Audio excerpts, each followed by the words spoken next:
Empires aren't born, they are built. They are built over decades of passion, discipline, and focus with an undying quest for excellence. Here at iThought, we look up to these behemoths and their journey, a journey where mediocrity was never an option. We present to you Decoding Empires, a True Blue series where we delve into the stories of industry champions and the road that led to their leadership. Videos, webinars, snippets, and much more exciting content are on the way. What better way to start off than to speak about the titan of the Indian consumer industry? Register for our webinar on the 24th of February 2024 at 12 p.m. See you there.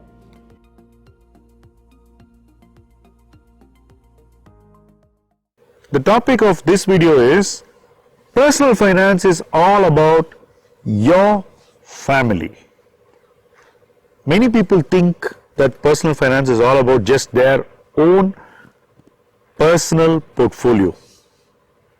But it's not so, because you could be having multiple portfolios in your family, you could be having multiple assets, you could be pursuing different styles of asset allocation in different accounts, and you need to be able to see all these things as one composite. When you see it as one composite, that is when you get a clear idea of your personal finance. But think about it, most of us just look at our equity portfolio returns. We don't calculate what we are doing as a composite. If I ask a person, what is your total wealth today? Most people don't have a ready answer. Most people haven't computed it in years. If I ask people what are the returns you make in each asset class, most people don't know, because the house they bought, they don't know whether they are in profit or loss. In most instances, I have seen people realize after they sold the asset that they actually made a tax loss on a property. But they don't realize it even till they sell the asset and then go to the chartered accountant. Personal finance is about having all these things under control, having these things on tap, and knowing the full picture, updating the full picture, and keeping it ready for any requirement. I'm going to ask Subra what he thinks are the top must-do things in your personal finance. Over to you, Subra. So I would start off like this: is first take charge of where you are, right from checking your name in all the folios, in your PAN card, Aadhaar card, passport, etc., and make sure that the spellings are right. People who are fresh investors don't even know that maybe 10 years back or 5 years back, you took a form and you wrote your name, and that name got accepted as it is, right? So if I was PV Subramaniam, they just accepted as PV Subramaniam because my PAN card said PV Subramaniam. But my name in Aadhaar, if it is full, today's investments are happening in full. So the same PV Subramaniam, Pattamade Vishwanath Subramaniam, which becomes two folios. You can merge it. You have to ensure that your PAN number, your PAN card or your PAN number and your Aadhaar number names are in congruence. They are the same, because say a Pooja R. Patel is different from a Pooja Ramniklal Patel. It's different because the law does not recognize the same as the same person. So getting your names in order is important. Secondly, making sure that all your investments are linked to your PAN, right, which was not done earlier. You could invest 49,000 without your PAN card.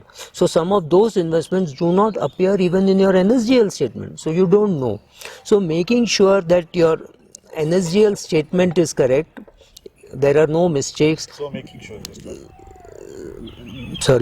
So making sure that your NSGL statement is correct and all the PAN numbers are tagged to your folios, and therefore your NSGL statement is now complete. I'm not saying correct or no, complete. Or redeeming those funds where your PAN number is not there. You will still have to update your KYC. So it will still come in your 26 AS, it will come all there, it would get captured, but right now it's not being captured because you have not done your KYC, it's lying there. when you don't know that it is lying there. So then asking each fund house to check by name, check by your pin code is all necessary. It is too boring and too painful, so people don't do it. Another important thing is, when you got married and your wife got pregnant, maybe she gave up her job. So she has at least 50% right on the money that you make, because she's also made a commitment to you that because of you I'm giving up the job and we are having a kid together. So you're responsible to your wife for your earnings, not as you're not doing her a favor. That is her right to get that. Right? I'm not talking of a divorce or something like that, but even on a regular basis, 50% of what you earn belongs to her because she has given up her career. So understanding that it is a joint responsibility, therefore not squandering your money in bad choices, in trading and etc. and making losses. This is also important. So get your commitment. Sit with your wife, sit with your children and find out whether they have also signed up for this much of risk and this much of return. Maybe they have not. Maybe your wife tells you, look, all we need is 3 crores for our retirement. We have something like 17 crores. Why do you want to take risk? Fair enough. She's a joint partner with you. Your kids also understand what you're doing. Right? You don't say today we will go out and eat that food. You ask them where to go. And if you're the man of the house, very good chance that your choice doesn't matter. Your kids will choose to eat Chinese, you will go for Chinese. You and your wife just play the backseat role. Your kids are deciding where to eat. Exactly like that. Sit with your children, understand what you're doing, create your statements, make sure that they understand where the will is kept. Right? All these things, total package is personal finance. Somehow, very sadly, people think, I know which fund to invest, so I know personal finance. You may be a great trader, you may even be a great investor. It does not mean you understand personal finance, because personal finance is much bigger. So I'll share a personal anecdote that when COVID struck, before COVID struck, we were doing some changes to our asset allocation. We had a plan of how we want to de-risk from one asset class to another. That was going, everything. But different parts were hanging in thin air. For example, the secondary market portfolio. Then you have a mutual fund portfolio. Then you have real estate. Then you have private equity investments. Then you have investment in businesses. Then you have in agriculture. So, if you ask what is your big picture, it's all back of the envelope, not Excel. So we decided that we will put everything together and see where our allocation is, every month see where it is moving, and periodically review and periodically set ourselves targets on what we want to create. So through the COVID waves, actually I corrected my real estate portfolio where I wanted to have a different asset allocation.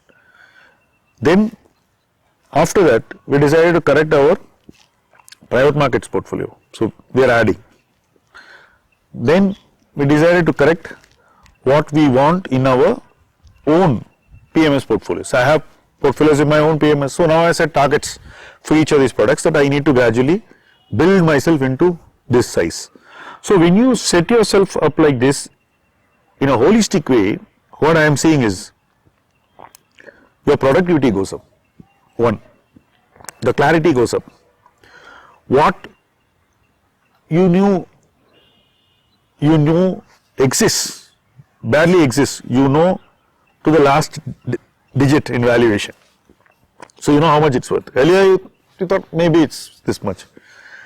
And then you see space to create investment opportunities in different asset classes. So all this happens only because you are taking care of your personal finance in a holistic way. Whereas if you are just taking care of your portfolio in equity, it's not going to happen. Very successful people struggle to create a holistic approach to personal finance simply because they don't want to have a financial planner. They don't want to spend that money. They don't want to have somebody telling them or having a discussion with them on the holistic picture. They don't want to show the big picture. When you are not willing to show the big picture to somebody else, actually you are telling that you don't want to show it to your own family because you are not creating it. Unless you show it to somebody, you cannot create it. So this diffidence to show how much wealth you have to someone whom you trust basically makes you avoid showing the people who need to be shown what's there. Yeah, I mean, I have seen people with, say, a 20 crore net worth completely missing out on 3-4 crores of investments.